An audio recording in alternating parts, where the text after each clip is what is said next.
Any recommendations? Do you have any recommendations for high school students to land research opportunities? So I guess for high school students, it would depend on where you are, if you're close to maybe like a university. So I personally only got started in research when I was in college. And a lot of like these RU opportunities are for college students. So it might be a little bit harder as a high school student to get research opportunities. But I would definitely see if you can ask around to see if there's any summer internships for high school students who are looking to get into science. And I know like UCSD has a program where high school students can spend the summer at UCSD and kind of there's a couple, there's like an engineering one where you can go and kind of take UCSD classes and learn what it's like to be a student.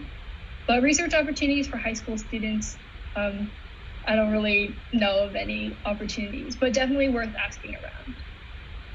Yeah, to add on to a little bit of what Rachel said, my sister actually went to that program last year, and apparently it was like really good because she was able to interact with a lot of other students her age or older, and she was able to like get experience working in a group, even though she was doing computer engineering. But I imagine it's pretty similar for biology. So if anyone has any other questions, they can leave them in the chat. Uh, so yeah. Um, Rachel, do you have any heads ups for people who are interested in taking marine biology? So could you like elaborate on what heads up would mean? Like, do you have any warnings or like things to look out for that you haven't mentioned in your presentations or questions? So I guess one thing about marine biology, I would say as an undergrad is it's a very specific field.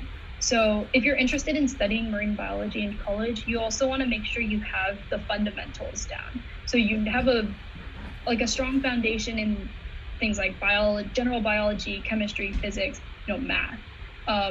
Surprisingly, or maybe not surprisingly, as everything's moving to a larger data sets and more computer based, but a lot of my work this summer I used coding. So you might not expect marine biologists to have to code, but that's actually a large portion of the work that we do.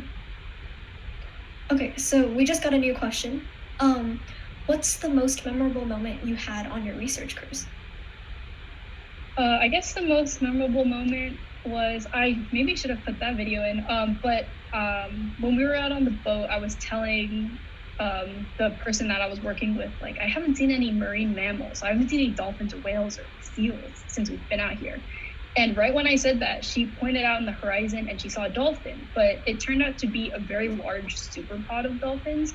The captain came down and told us it was stretched for like hundreds of miles, but there was probably 500 plus, like 1,000 dolphins just like swimming around the boat. So that was a really cool experience to get to see that, just because people that had a lot of experience being out on the ocean, they had also never seen that before.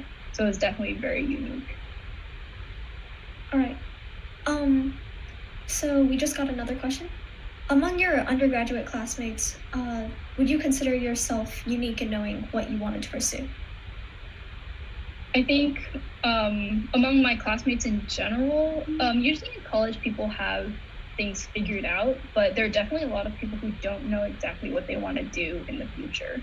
And even within the marine biology major, which is really specific, you'll only find people there that are actually passionate about marine biology. But most people who I've heard that a lot of people that graduate with a certain major don't actually use that in their current career.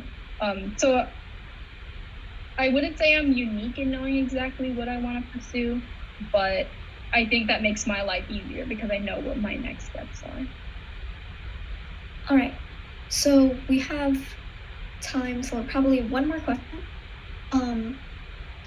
So what was the hardest thing you had to deal with during your experience in marine biology? So I think the hardest thing for me was kind of navigating and talking to different kinds of people. It's really, especially at Scripps, it's very intimidating to talk to some of these professors because they are leading experts in their field. And if you were to ask any oceanographer out there, they would know of these Scripps professors. But I think one thing that's I like to keep in mind is that these people are still human. You know, they're still people. They are not just these super, super smart individuals that are experts, you know? So definitely like humanizing them and realizing that we can just have these one-on-one conversations. And it's okay at the stage that I'm at as an undergrad, I'm not expected to know everything. So yeah, definitely in the beginning, felt very behind because I didn't know as much as the other people in my lab. But it's important to remember that as an undergrad, you don't have the experience that the grad students, the professors, the postdocs have. So it's definitely okay to not know everything. And it's expected.